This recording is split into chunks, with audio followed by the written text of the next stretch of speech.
every word we speak, every thought we think, and every feeling we have is actually a boomerang in the universe. Welcome to SHINEABLE, where each week we bring you insights and inspiration for living your best life. Today we are talking about conscious language with Claire Morency. She's a clinical hypnotherapist, a conscious language coach, and a body language translator. Listen in as she explains the power of our words and then does an impromptu coaching session with me, which I think you're going to love. Claire, welcome to the show. Thank you so much, Gail. I'm thrilled to be here with you and all of us. Yeah, I'm super excited too. So, Claire, why don't you just start off the conversation? What the heck is conscious language, and why should we even be talking about it? Conscious language is a way to speak to, one, be in our authentic self, two, to be honest with ourselves, and to speak what we truly want, what we truly choose, what we truly desire in our lives in a clear, concise way. And the deeper level is it's a coherence or an alignment of our thoughts, our words, and our emotional patterns. And when we're completely aligned in that, we show up authentically. I can't wait. So can we do a little play? Please. And play with some words? Yes, please do. So one of the things I'm always saying, possibly thinking to myself, I don't have enough money to do this or that. I never have enough money, to go on the vacation I want or to get caught up with what I need to do. So what do you think of that? Well, thank you for letting me coach you, because it begins with, you said, I always say X.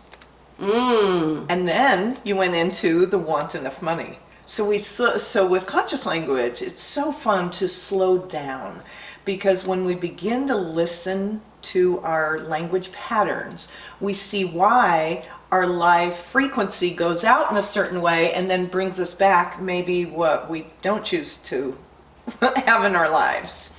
And so the word always, for starters with you, Gail, is a kind of grandiosity, always. So this always, your subconscious and superconscious, the universe, will reply in kind, always. So, and then I don't have enough money, or I want more money. So a couple more things. When you're speaking into the I don't, we slow way down and remember we are divine beings here in our physical form. You and I happen to be women this time.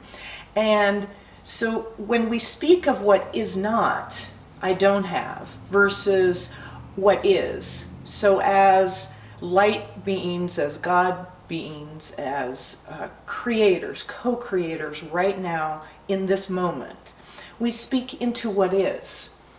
And so how would you choose to say, instead of, I don't have enough money, what's your redirect? Let me get this straight. So you're saying that, or what I'm hearing is that what the words we speak are sending out and coming back? Absolutely. And so if we want to change what maybe something that's going on in our life, then we can change our words that get sent out and something else will come back? Yes. Oh my goodness, this is fantastic. And okay. It is fantastic. And it's more than just words, because our words have meaning, and they have meaning when we slow down enough to say, this is what I choose, rather than just tweak it a little and go, I choose. If we're in our heads still moving from that, the frequency of our presence in each word it doesn't yet exist. Oh my goodness. So instead of I don't have enough money, I choose to I am earning more money every day. Beautiful. How's that? Bravo. Yeah, well done. Yay. Yeah. Okay, always. That was an interesting one too. I never thought of that. So always. There it is again.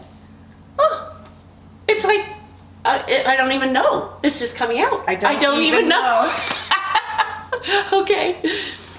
Wow, you do have to slow down. Slow way down. Slow way down. This is going to be a very interesting exercise for me, slowing way down, because a lot of times I'm just like, woo, and which is really fun with all the ideas. But you're right, slowing them down so we can implement. Well, so they're true for you. So when we slow down, it's called conscious language, because then we hook in our consciousness to each word we speak. Interesting. And align it with our thoughts and words and our emotions. Like, gosh, how do I feel right now? Right now, hanging out with you is awesome, sipping coffee and talking. So being relaxed and having fun in this kind of play of language is terrific. And it's being present to each word that's spoken. Okay, I love this. What got you interested? Like, how did you first, start learning about this and, become an expert so that you can actually help other people and coach them? It was in 2008. I remember it very clearly. I was sat down like we are right now with a girlfriend, and she was beginning to learn conscious language. And she said, gosh, have you ever thought that every word we speak is actually like creating our lives? And I looked at her and I said, what?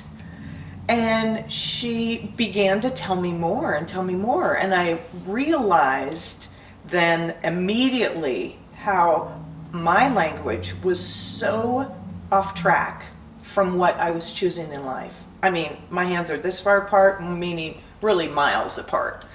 And I began to hear myself with the always, this never, I never, and then the drama in the tone, I never. Some people speak in dramatic tones as well as dramatic words.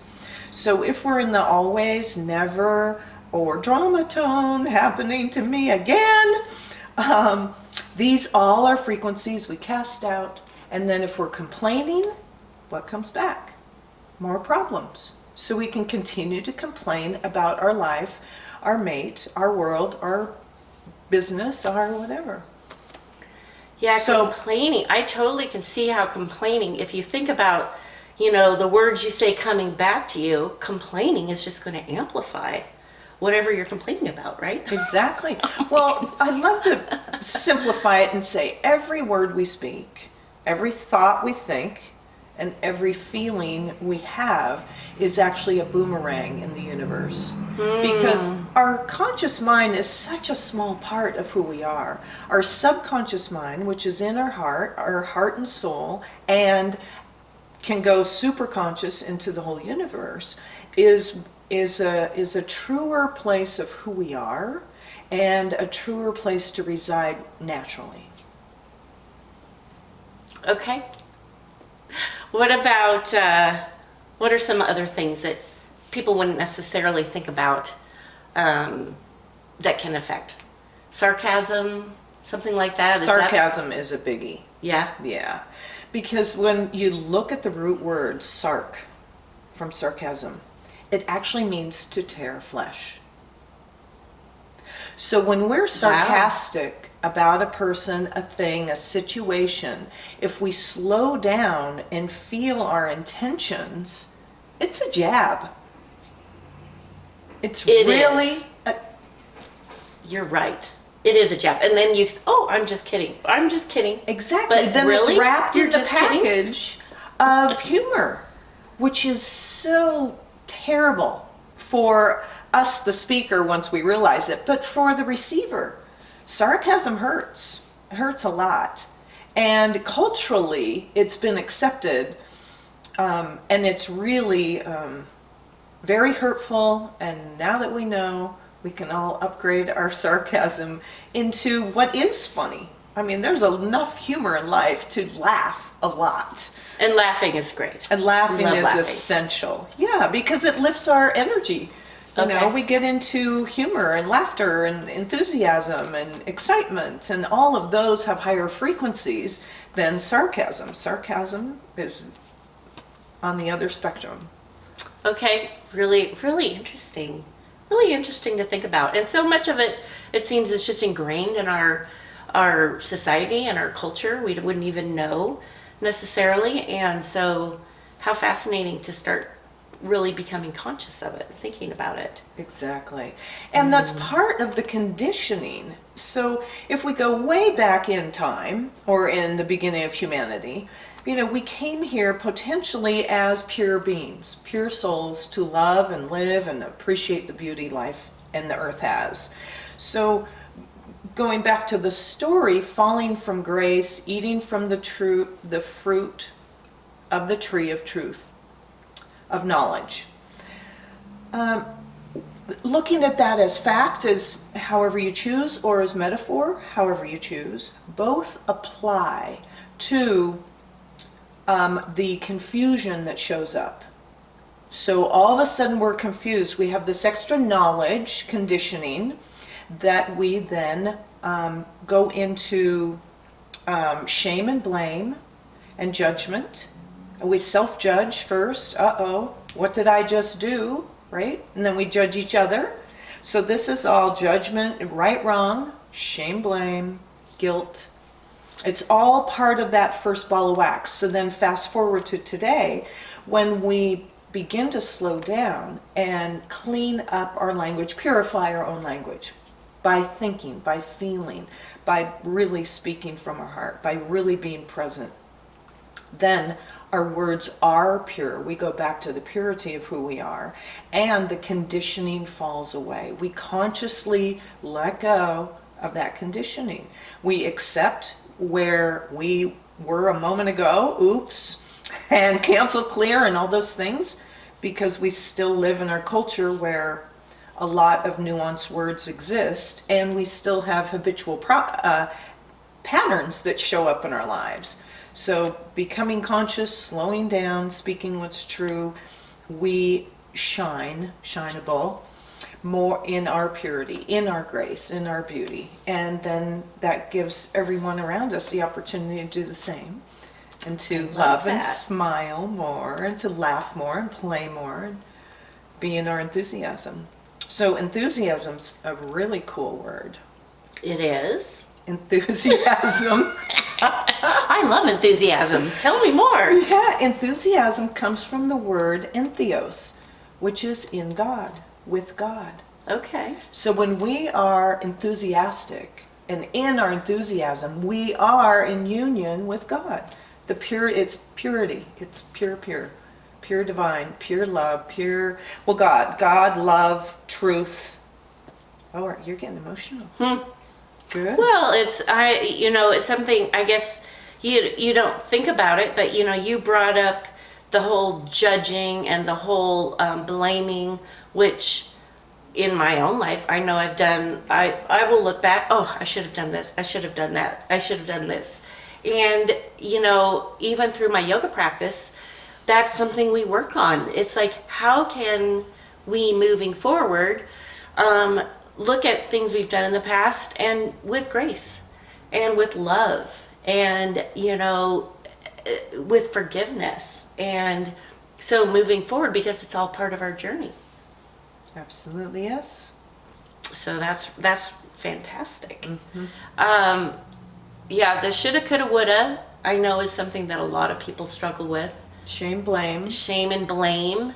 And it starts from right, wrong. That's where these all start. So meaning judgment. Judging, we are choosing to judge something as right or wrong when we don't have to? Exactly. That's intriguing. So ask me the question. Ask you the question. Instead of right and wrong. Okay. So instead of right and wrong, how can we approach our thoughts and words in a different way? Accept. Acceptance equals ease. I love that. I love that. Acceptance equals ease. And our culture is all about right and wrong, and it's becoming worse if you watch the news. At that deviation, there's more splits and cuts. And the beauty, if we look at the metaphor of a garden or life itself and all the animals and all the plants in a beautiful garden, the beauty is how unique we each are and how everyone's leaf is different in color and shape and when they bloom and when they fall and when they fruit. And that uniqueness is so magnificent in the garden of life. And if we, rather than judge, accept that this is how you bloom, this is your beauty, it really adds to our personal garden of life and our personal vision of beauty itself, because that's what earth and nature really is pure beauty, is pure bliss. And so when we notice, oh, I'm judging, which, I do 400 times a day. It's judging others and judging ourselves, right? Exactly. Yeah. And so if we notice it and then do an oops, like, oh, dang, oh, I did it again. Or thank yourself because you're retraining your brain to be in your higher conscious mind rather than your habitual patterned nuance language. So say, oh, thank you. Good catch. Good catch. Good catch. And then reverse it. Okay, language again. We're reversing what we just put out there. Reverse. Ooh, reverse. I love that. Yeah, or recite it. Same. So. Yeah, that really resonates. I am in a situation even currently where I was, judgmental and trying to change somebody and trying to help somebody. And then I had to kind of go through different stages of grief and eventually let go of the outcome. And it really did take a whole weight off my shoulders. I was like, okay, this is this other person's journey, and I can support and I can be here, but at the end of the day, whatever that person decides to do, I'm gonna be just fine. So what a relief that is. I love how it opens up ease and how we are so much, it's so nice to move forward in ease versus conflict and holding on to I don't know, maybe it's control. Resentment, yeah. It's resentment. Yeah. And look at that word. You want one more? Yes, I do. Okay, resentment, means to do over and over, right? Repeat, okay. Resent, da-da. And sent means we're sending it out again.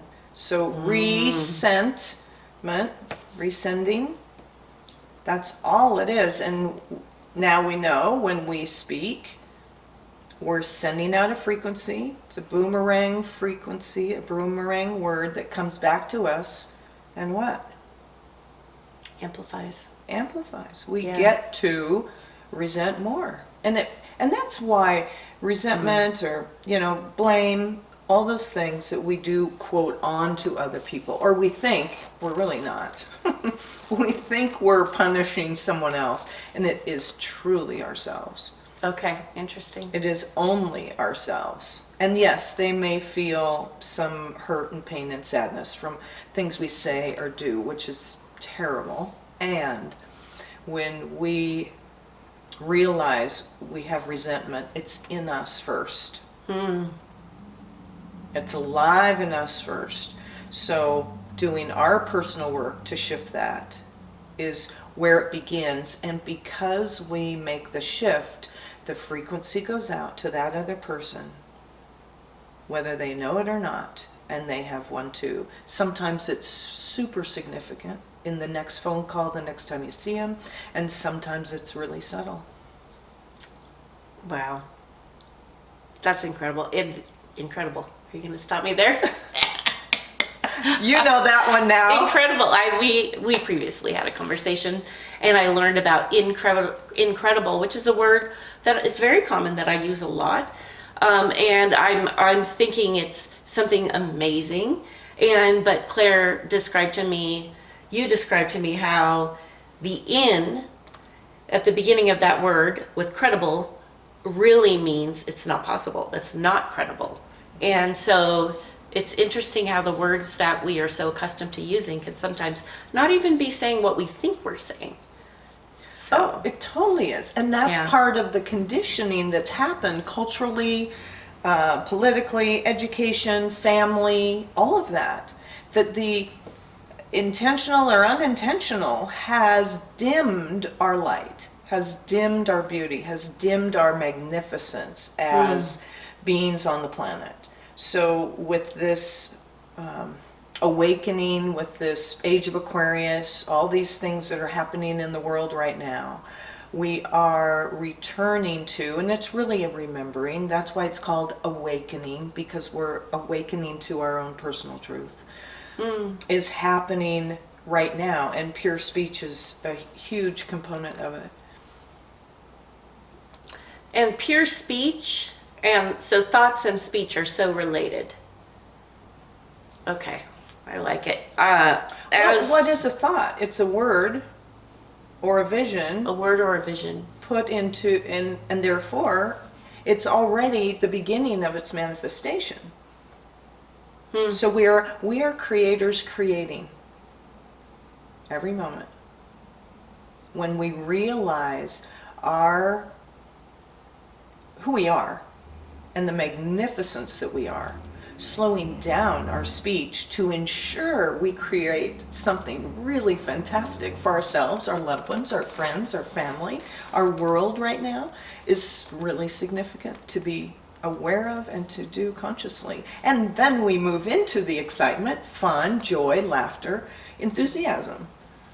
No, it's a beautiful place. It's beautiful and empowering. Very empowering. You know, and especially in times where so many people are maybe have lost a bit of hope or are seeing a lot of negativity out there and in their personal worlds. And when that's the focus, it grows. So I really love this. I think it's so empowering. It's so hopeful and beautiful. And I can see that what you're saying is we have to train our brain. So like, you know, you're training your body or going to yoga or working out at the gym. You can't just like suddenly, you know, I'm like consciously creating my most amazing world. You might, like you say, have the gotchas, have the good catch, and Oops. work through oops and continually working on getting better and better and better. So if somebody would like your help in doing that, is that a service that you offer? It is a service I love to Yay! do. Yes. How wonderful. How would someone, tell us about what you do for your business. Yes, as a clarity coach, which is what we're doing here today, I can be found on my website, clairemorencyhypnotherapy.com. And my phone number is 415-747-1177. And so I do clarity coaching, which is conscious language, and body language. So all of these things we haven't even done today are translatable. Oh my gosh. Do we need another podcast? Yes, that would be beneficial. Okay, I appreciate that. The other thing is I'm a clinical hypnotherapist, which means hypnotherapy having clinical results. So the number of hours, 400 hours of school,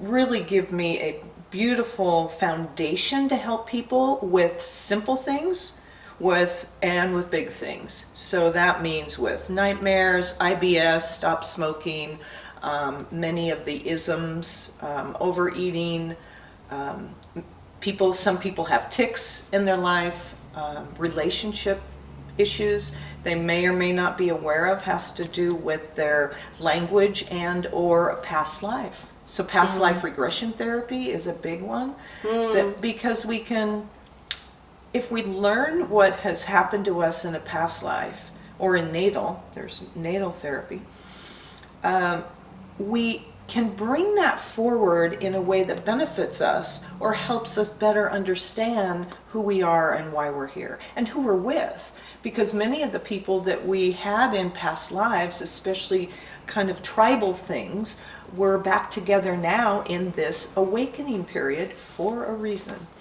So interesting. I can't Yes. wait to continue our conversation. Yeah, good. And, we are lucky because I live in Cle Elum, Claire lives in Ellensburg, so we're able to get together and go for walks and have coffee and all that. Yes, we are. Depending on when our listeners are listening to this podcast, we have an event coming up here in about a month in Cle and Claire is part of that. So do you want to talk about what you'll be, you have a talk at our expo, and then you're also giving a workshop here Yes. at our local yoga studio. So you want Yes. to plug that real quick? Oh, yes, indeed. And I Okay. also have a table at the expo, so you can come visit me at the table also. The workshop is at Wild Rose Yoga in Cle, beautiful space, lovely energy, and it will be a conscious language workshop with a hypnosis. So it's 2 hours. So I'll talk about language. We will set intentions. It's a group thing, so we'll go through kind of the top tier things, which are love, money, health, and joyful, authentic expression. So we'll capture those 4 core elements of who we are as beings, and then roll that into a hypnosis session, which will be very fun for everyone to imprint their intention, their desires, their heart's love deeper inside of them, which sheds the outer false narratives. So please join us. It'll be great fun. Yeah, so I invite all our listeners to check out the event. We are running it in Cle this year, May 5th through 7th, 2023. You can learn more on our website, which is Northwest Mind Body Spirit, nwmindbodyspirit.com. And of course, we'll put all the links in the show notes. If you're hearing it after May of 2023, then just check our website for whatever's coming next, because we have shows going all year round. Claire, I would like to thank you so much. This has been super fascinating, and I can see that I'll be getting coached by you often because I have so much to learn, and I love learning, and it's one of my great joys. Yeah, you're a good student. Yeah. Okay. All right. Thank you. Thank you. Thank you so much for being Gail, on SHINEABLE. And It's been a pleasure to be here. Yeah, thanks so much. It's really fun to play with you. thanks for listening. See you next time for another episode of SHINEABLE. And remember, the world's a better place when you show up and shine.